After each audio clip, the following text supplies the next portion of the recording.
Olá, pessoal, meu nome é Matheus, estamos aqui novamente com vocês para tratar de um assunto importante do nosso cotidiano. É isso aí, professor. Olá, pessoal, meu nome é Newton e o assunto importante que o professor disse que nós vamos tratar, vocês já devem imaginar que é relacionado à pandemia do Covid, não é isso, professor? No momento em que as notícias apontam que abril é o mês mais mortal, digamos assim, mais letal da pandemia, nós voltamos a discutir o movimento Escolas Abertas.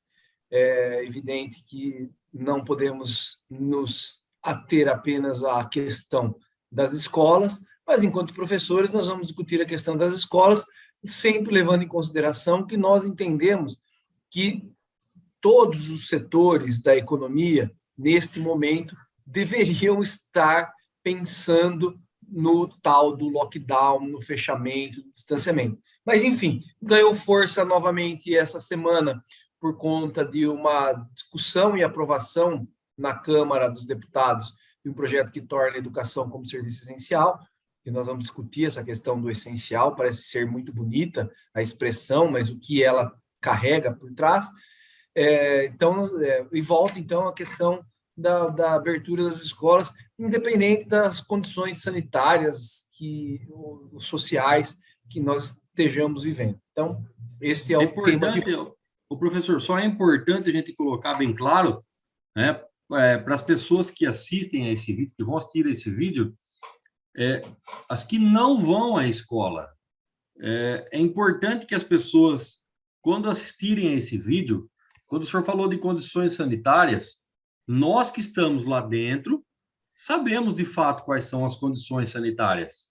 Quais são as condições sanitárias que são oferecidas nos banheiros dos professores, quais são as condições sanitárias dos banheiros dos alunos, quais são as condições sanitárias dos refeitórios que os alunos vão comer, não é? Quais são as condições sanitárias de distanciamento dentro das salas de aula, já que o sistema de ventilação, as janelas, nunca foram pensadas para circulação, que é um absurdo, mas nunca foram pensadas para que haja circulação do ar dentro das salas de aula. Na grande maioria das escolas, nós podemos falar com propriedade de causa, já que estamos aí há quase 20 anos trabalhando na rede pública, né, com algumas variações na rede particular também, mas essencialmente na rede pública nós falamos com propriedade de causa, diferente das pessoas que falam das condições sanitárias sem nunca ter entrado numa escola pública para saber o que de fato acontece. Inclusive, pessoal, com álcool que não é os 70%, já que o governo atual promoveu, ao invés de promover novos concursos públicos para o processo de limpeza das escolas, como nós acompanhamos, e na maioria das escolas, existe um processo de terceirização. Então, empresas privadas que estão estão ganhando licitações para limpar as escolas públicas. E nesse processo elas querem o lucro. E é claro que elas vão utilizar disso para colocar o material mais barato que elas puderem encontrar nesse processo para limpar as escolas. Se você duvida do que nós estamos falando, do que eu estou falando aqui, vá até a escola do seu filho e peça para ver quais são os produtos de limpeza que eles estão utilizando. Vê se você, pai, mãe, né, ou responsável pela criança, conhece aquele produto. Se você já viu aquela marca em alguma vez no mercado, olhe lá ver se existe um álcool 70%. Pergunte para o seu filho, aqueles que já foram à escola agora nesse período que nós voltamos à escola, para aqueles que voltaram temporariamente às aulas, se alguém passou álcool gel na mão dele. Pergunte se ele manteve distanciamento. Falar de fora é fácil. Nós podemos falar com propriedade de causa. Não é isso, professor? É isso aí, professor. A questão é justamente essa.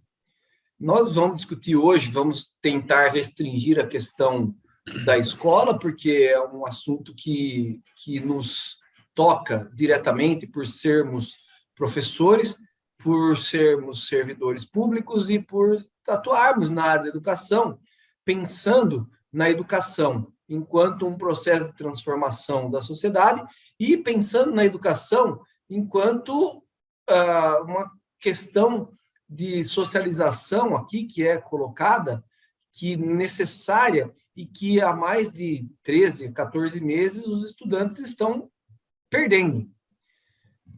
É importante nós colocarmos que, se nós estamos aqui lutando para que as escolas não sejam abertas, não é porque nós não queremos voltar para a escola.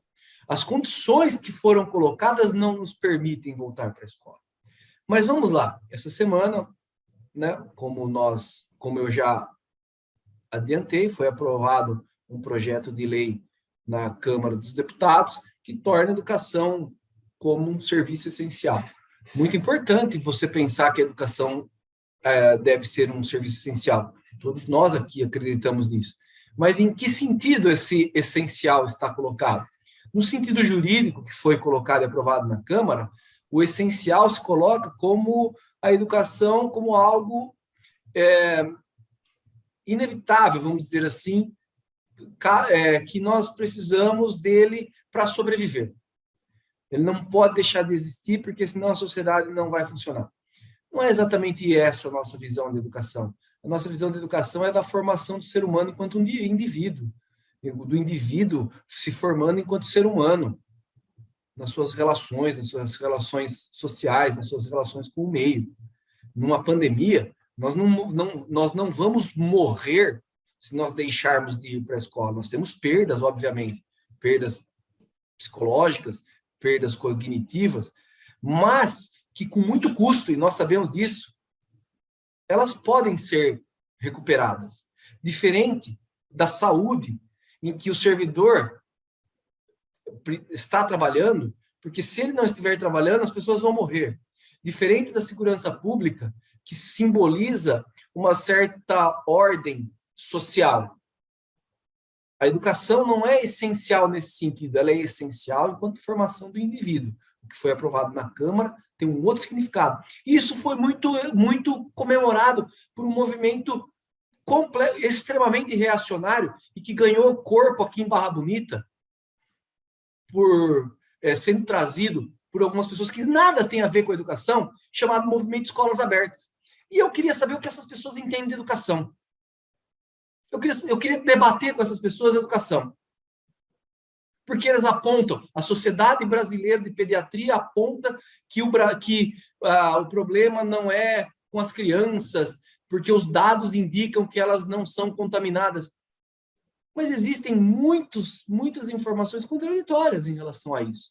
Eu não gostaria de entrar na questão médica, porque não sou médico, mas eu fui pesquisar. Tem aqui, fui pesquisar. A Faculdade de Medicina de Minas Gerais, a UFMG, lança um boletim diário sobre a Covid-19. E ela aponta que, de fato, não há um contraditório muito incisivo com relação à abertura das escolas, mas ali sempre há uma ponderação. Então, está lá. As escolas podem ser abertas, desde que as crianças tenham consciência do uso da máscara e da higienização. E eu pergunto, quais crianças já têm essa consciência do uso da máscara e da higienização? E vou mais longe. Essas pessoas do Escolas Abertas, e daqui a pouco eu quero mostrar aqui quem são essas pessoas e quais escolas os filhos dessas pessoas estudam, especialmente ligadas aí a movimentos bolsonaristas que defenderam o atual governo federal e, na ocasião, o governo estadual, que estão ligadas a movimentos ligados à Secretaria de Educação, que lutam pelas escolas abertas. Vou mostrar a mensalidade dessas escolas, dessas pessoas, para saber se a gente pode comparar a realidade dessas escolas. Depois nós vamos mostrar, porque não é nada escondido, está ali na Folha de São Paulo. Posso colocar já. Dessas escolas que as mensalidades custam de 4 a 8 mil reais. Será que a realidade dessas escolas é a mesma da escola pública? Em que as crianças receberão de 3 a 4 máscaras próprias, para que elas troquem durante o dia e se protejam, porque se elas não são acometidas pelos vírus, elas são vetores. Então está ali, está dizendo, né, que As crianças precisam saber o boletim da UFMG. Para as pessoas que queiram, a gente vai disponibilizar o link. As crianças precisam saber usar máscaras e higienizar as mãos antes de voltarem às aulas presenciais. As crianças já estão preparadas para isso? Quem é responsável por isso? Isso se soma. Boletim. Eles apontam. Ninguém aqui está sendo radicalmente contrário à abertura das escolas. O que nós precisamos entender é a realidade do Brasil e entender que nada foi feito para que as escolas fossem reabertas. Uma questão do boletim. As crianças estão espalhando coronavírus? Está lá, eles explicam. Em contextos escolares, com o uso de máscaras e incentivo ao distanciamento social, crianças pequenas não parecem espalhar o vírus. E as evidências apontam para pouca ou nenhuma diferença no número de casos após a abertura das escolas do ensino fundamental. Entretanto, se as precauções não forem tomadas, crianças também poderiam transmitir para adultos. O que não se sabe é qual o tamanho desse risco. Mas ninguém sabe. E as pessoas dizem que pode abrir tranquilamente. É um achismo, né? E eu pergunto, vá para uma escola pública, e nós estamos falando de São Paulo, para conhecer a realidade. Eu gostaria de mostrar.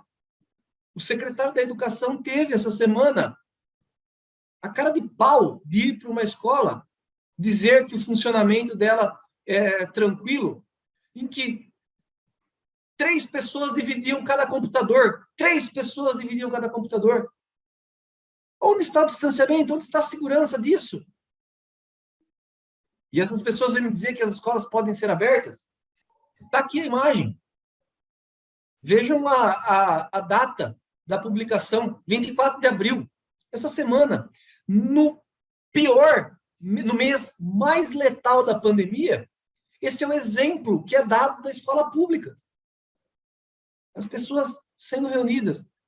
Da mesma forma que esses médicos apontam documentos dessas entidades ligadas à medicina, eu trago aqui, a APOESP apontou, mais de 70 professores morreram do fim de janeiro até agora, após a reabertura das escolas com trabalho presencial. Exatamente.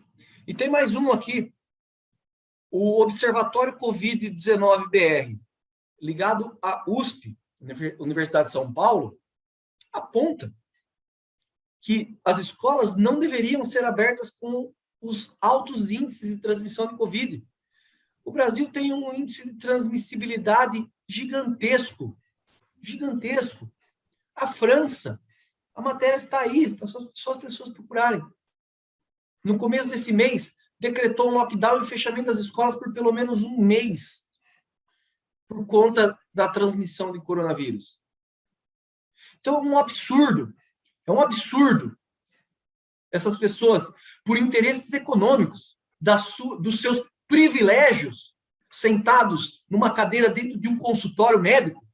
E eu estou falando de gente aqui de Barra Bonita, que se pronuncia em redes sociais. E entre outras pessoas, porque hoje tem um Instagram aqui em Barra Bonita, Escolas Abertas Barra Bonita.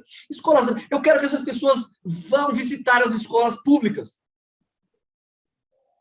para saber se essas escolas podem ser abertas e se isso é seguro.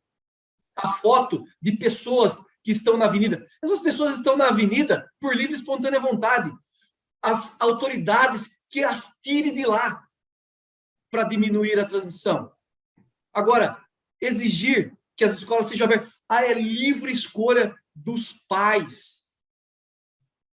Neste momento, não tem livre escolha dos pais. Nesse momento, nós temos que conter a transmissão.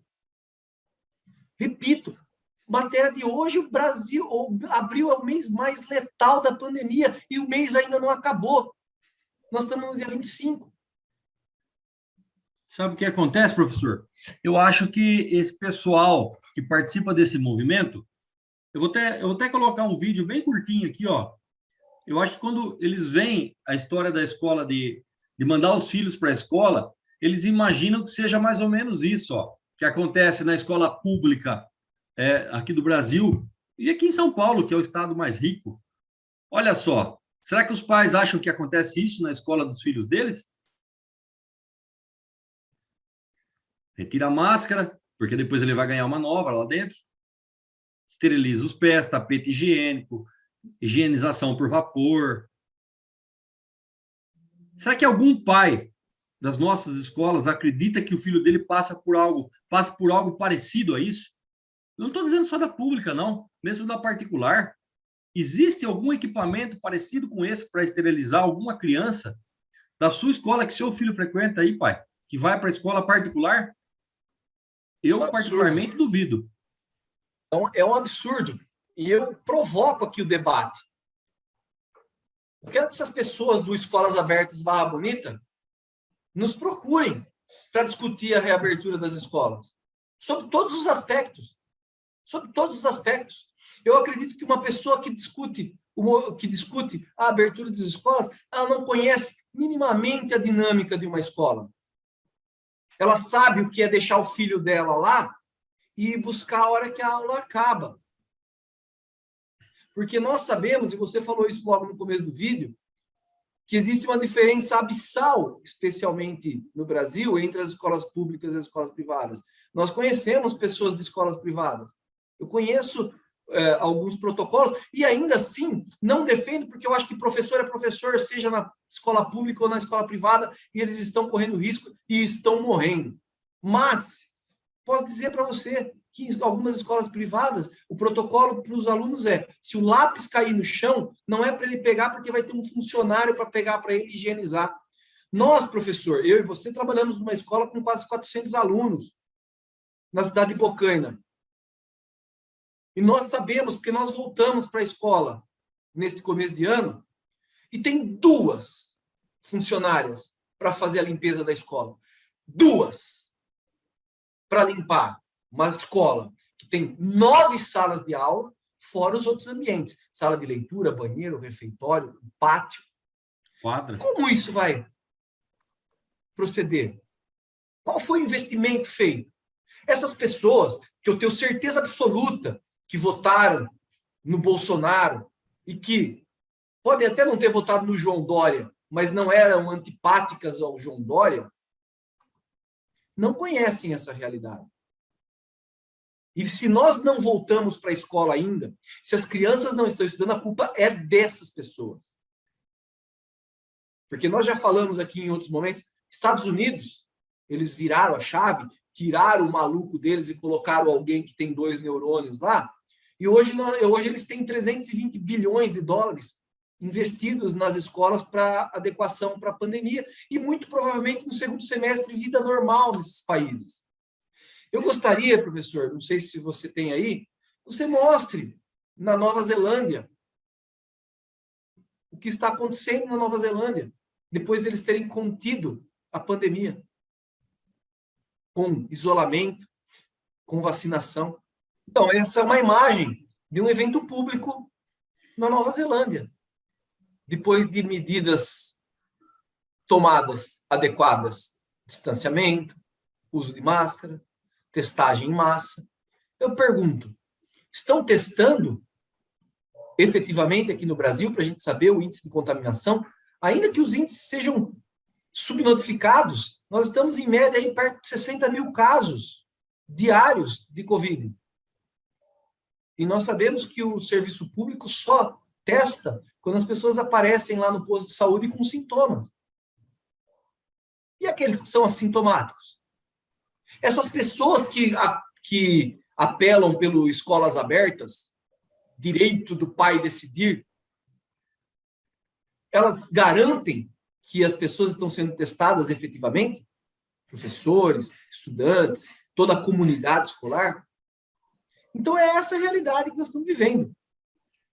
Essas pessoas que sentam em cima dos seus privilégios sociais e que acham que podem debater esse assunto a partir do umbigo delas. Ela quer levar o filho dela para a escola particular porque ela paga, e os donos de escolas particulares querem abrir as escolas porque eles precisam da mensalidade. Mas e os profissionais que lá trabalham? Eu sei que eles não vão se posicionar porque eles precisam do emprego, mas eles não correm risco. A vida do professor não importa.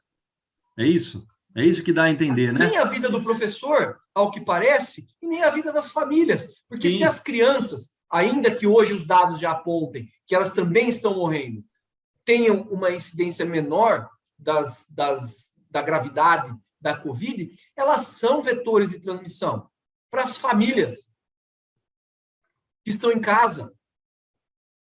Na verdade, a vida dos pobres não importa para essas pessoas.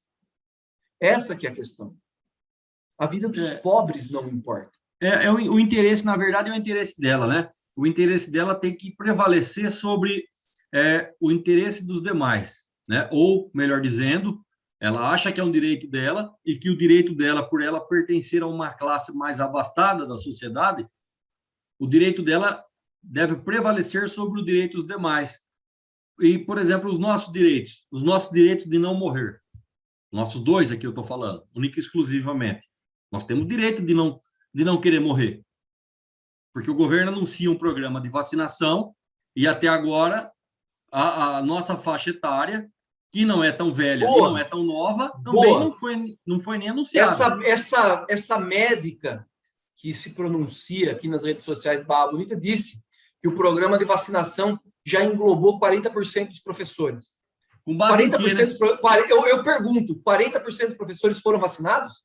Com base em que ela fala isso? Com base nos dados que o governo lançou, dizendo que vacinaria professores acima de 47 anos. Mas ela não se preocupa se os professores foram vacinados, porque para ela não importa. Para ela, o que importa é o escolas abertas, porque ela tem interesse na defesa dela. É ideológica. E não me venha falar que os documentos da Sociedade Brasileira de Pediatria sustentam esse argumento, porque esses documentos são ideológicos. Esses documentos defendem uma ideia de um grupo que defendeu ideologicamente as políticas que estão sendo implementadas no Brasil hoje. Nós temos as entidades ligadas aí à medicina defendendo o tratamento precoce da Covid ainda hoje, da cloroquina. E nós precisamos discutir isso. Eu não sou médico, eu estou aqui para discutir a questão da escola. Mas então vamos discutir a dinâmica da escola. Eu quero que essas pessoas me provem que a escola hoje é um ambiente seguro. Em Portugal, o índice de transmissão é de 2,7 para 100 mil. Eles fecharam, estão com medo de reabrir.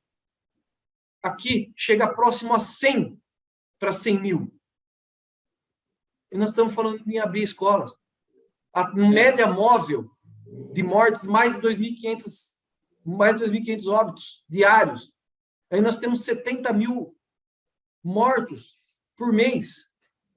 São 2 Barras Bonitas que desaparecem do mapa. Só nas últimas 24 horas foram, aqui no estado de São Paulo, foram 875 pessoas, só no estado de São Paulo. Então a questão não é a escola pela escola. A escola é mais um ambiente. Nós estamos discutindo uma coisa muito mais ampla, só que essas pessoas não querem discutir, que é o apoio que o Estado deveria dar para essas pessoas ficarem em casa. E se nós tivéssemos tido um trabalho efetivo, vocês viram, você acabou de mostrar em Nova Zelândia. É claro que nós não vamos comparar a realidade de um país do tamanho da Nova Zelândia com o do Brasil, é difícil.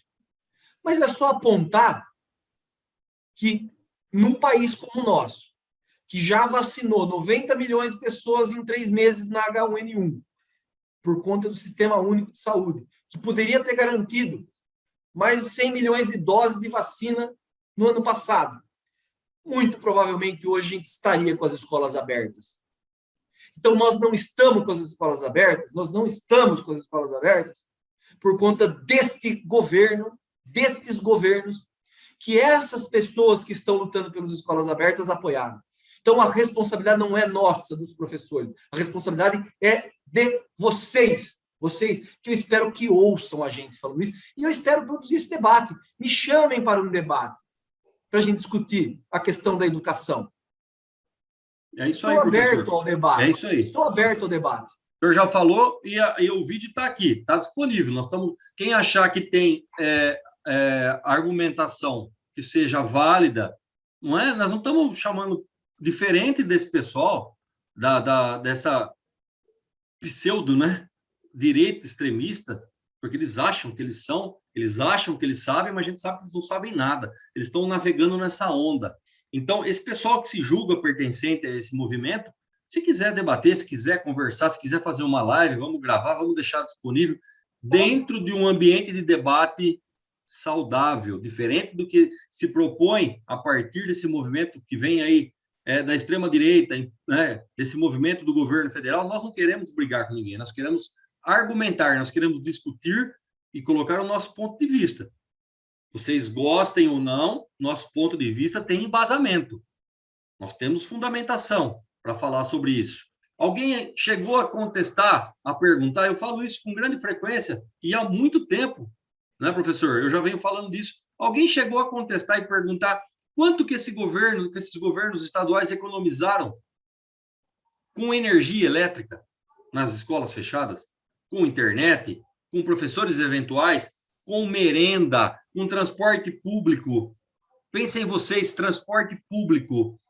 A estatística mostra que se voltar às aulas, aumenta em 1/3 a carga do transporte público, porque muitas crianças vão para a escola com o uso do transporte público. Ah, não tem risco de contaminação? Exponha seu filho lá, então. Você não tem medo nenhum? Ah, mas quem está defendendo isso, professor, é aquele pessoal que leva o filho de carro, que entrega na porta da escola. Eles não estão preocupados com o filho do pobre que vai de ônibus para a escola, que ganha passe para ir para a escola, ou que vai no transporte fornecido pela prefeitura, que não tem higienização nenhuma, que a gente sabe, que não tem sequer cinto de segurança, que é para colocar 30 crianças, vai 55. Nós sabemos bem, porque nós estamos há quase 20 anos trabalhando com isso e acompanhando o que acontece nas redes públicas. Então, não venham vocês aí que levam o filho de carro para a porta da escola e têm condições de vida muito diferentes das que nós estamos acostumados a ver, querer julgar, como o professor Matheus disse, aí da sua cadeira, do seu consultório, do seu escritório, sem colocar o pé lá na sala de aula, na escola pública, e ver a realidade que nós estamos vivendo lá. Se as pessoas estivessem tão preocupadas com a educação e com a vida das pessoas mais pobres, elas estariam preocupadas com isso que você acabou de dizer. Esse dinheiro que foi economizado e que nós sabemos que foi economizado, ele poderia ter sido revertido em auxílio para as famílias mais pobres. Como em alguns lugares isso foi feito, nós já tratamos isso em outro vídeo. Se essas pessoas estivessem preocupadas com a abertura das escolas, elas não estariam apoiando um governo que vendeu o pré-sal e está fatiando a Petrobras, que tinha sido organizada para tornar o seu lucro, os seus royalties, investimento em educação. Essas pessoas que lutaram pela educação como essencial, na expressão utilizada em lei, elas não estão lutando para aumentar, para ampliar a porção do PIB, do Produto Interno Bruto, da riqueza do país, em investimento em educação. Elas não estão lutando para ampliar os investimentos da educação. Não, é abrir escolas, porque elas querem que as escolas sejam abertas para satisfazer o desejo delas e o desejo do capital. Né? Nós não sabemos. O dono da Ambev, o Jorge Paulo Lemann, é um dos maiores investidores da educação privada do Brasil hoje.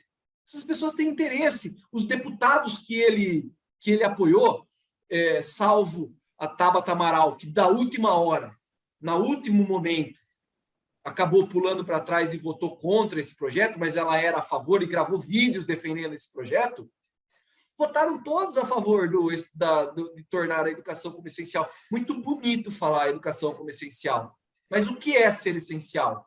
Está lá colocado que vai ampliar a porção do investimento público em educação para melhorar a qualidade? Não, é só garantir que as escolas não fechem em absoluto, fiquem abertas de qualquer jeito, num estado de guerra. Sabe que outra pessoas querem. Outra coisa, professor, outra coisa importante para se refletir em função da pandemia e ligado à higienização, é a questão de um período agora de seca, que nós tradicionalmente vamos entrar agora, que muitas cidades inevitavelmente fazem racionamento de água. E nós, como professores de geografia, sabemos muito bem como funciona isso. Vai começar a faltar água nas cidades, isso é fato, em função do período de estiagem e de todos os fenômenos, de todos os fatores econômicos ligados a isso. E a questão da higiene vai ser tratada como? Quando isso acontecer? Não é? Ninguém pensa em nada. Parece que é só jogar a criança. A escola virou, mais uma vez, virou não, ela está sendo vista mais uma vez como, para algumas pessoas, como um depósito de criança. Não é? É um negócio terrível, terrível. Ninguém se preocupa com a família, com a sua família, com a minha família, se eu vou pegar, se eu vou transmitir para alguém, se eu vou passar para outra pessoa, se eu vou pegar e vou levar para o filho dele na escola. Gente, a que ponto chegamos? Que desespero é esse? E aí vem dizer que o professor não quer voltar porque ele não quer trabalhar. Nós estamos trabalhando em casa muito mais horas do que a gente trabalhava lá na escola, e quando em tempo, no espaço físico. Muito mais horas, porque os alunos mandam mensagem, eles mandam atividades, eles fazem questionamentos até tarde da noite, aos sábados, domingos, feriados. E vem dizer que o professor não trabalha, o professor usa o equipamento dele, computador próprio, computador pessoal, celular pessoal, e muitos dos quais em situação precária, há que se diga isso, porque o professor não tem nem condição de trocar o seu equipamento, de renovar o seu equipamento. Agora que saiu um planinho aí, um subsídio para trocar o computador, e a maioria não tem condição de pegar, porque com o subsídio não dá para comprar uma máquina legal, não dá nem... E ele não tem condição de pagar a contrapartida, o restante, para pegar o computador. Então, julgar de fora, daí da sua casa, na situação que você vive, é fácil. Viver a realidade que o professor vive na escola pública, lá na sala de aula, que é difícil. Vá você passar o dia todo lá. Vá você passar o dia todo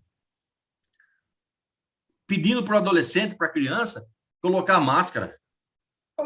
Acabei de trazer as informações aqui. O boletim da Universidade Federal de Minas Gerais aponta, e quando eu falo boletim, é importante que se diga, eles trazem as notícias, todas elas pautadas em artigos científicos publicados. Em geral, esses artigos são publicados no Jornal da Associação Americana de Medicina. Então, assim, eu não estou falando coisa da minha cabeça. Eles ponderam, é possível abrir escola? É possível. Só que eles colocam condições que não são factíveis para nós, especialmente da escola pública. E as pessoas precisam entender isso. E eu reforço, mais uma vez, e essa é a minha indignação, nós não estamos trabalhando nas escolas presencialmente, porque nós estamos trabalhando muito em casa, nós não estamos trabalhando na escola presencialmente por culpa destes governos que aí estão. E eu vou lutar até o fim para que as escolas não reabram enquanto nós não tivermos segurança sanitária. E eu convoco, dentro dos limites da cordialidade, como você disse, em nenhum momento eu quero transparecer algo diferente, para o debate essas pessoas. Vamos debater, vamos conversar sobre educação. Como você disse, eu tenho 15 anos, um pouco mais, trabalhando como professor e todo esse tempo da minha vida estudando educação. Então vamos discutir. Mas vamos discutir tirando esse moralismo e vamos sair de cima dos privilégios que estão sentadas para discutir escolas abertas. As mães do Morumbi estão lá discutindo. As escolas que eles frequentam custam 4, 5, 8 mil reais a mensalidade. É possível que eles consigam manter os protocolos de segurança. Numa sociedade de desigualdade abissal como a nossa, eu acredito que eles consigam. Mas não é essa sociedade que eu luto. Eu luto por uma sociedade mais igualitária, justa. Então fica aqui o meu recado. Indignado, porque é um descaso com a vida. E que me entendam todos. Porque quando eu digo, eu sei que tem muitos pais e mães que precisam que as escolas sejam abertas, porque precisam trabalhar e eles precisam que os filhos voltem à escola. Essas pessoas têm que se indignar por esse governo que está aí não ajudá-las a manter os filhos em casa. E nós já falamos isso em outro vídeo. Seria possível. Nós precisamos de auxílio. Nós precisamos da manutenção dessas pessoas em casa hoje, com garantias. Com garantias de que ela tem o que comer. Porque nós sabemos também que hoje mais de 50% da população não sabe o que vai comer no dia seguinte. Então é disso que nós estamos falando. Nós não estamos falando de que nós precisamos garantir só a saúde do professor e não voltar para a escola. Nós precisamos garantir a vida de todos. E garantir que o estudante fique em casa é garantir a saúde. Mas para isso nós precisamos que o Estado ajude essas pessoas. E é essa a nossa luta. A nossa luta não é simplesmente abrir escola, porque a escola precisa estar aberta para que as crianças vão para lá. É isso aí, professor. Eu acho que por hoje é só, né? Para não estender mais do que nós já estendemos esse vídeo. Mas fica o convite, como o senhor já falou, eu já repeti. Quem quiser debater de forma cordial, é claro, né? Nós estamos à disposição. É só marcar um horário, desde que seja possível para todos. Nós fazemos uma live. Se quiserem fazer uma live maior, chamar todo o grupo, né, de pessoas envolvidas, cabe todo mundo na sala, vamos conversar, cada um no seu tempo, com os seus argumentos, vai ter espaço para todo mundo. Então, pessoal, é isso. Eu vou me despedindo por aqui. Espero que vocês tenham uma ótima semana. Estamos à disposição para conversar. É isso aí, pessoal. Vou me despedindo também. Espero que entendam a minha indignação.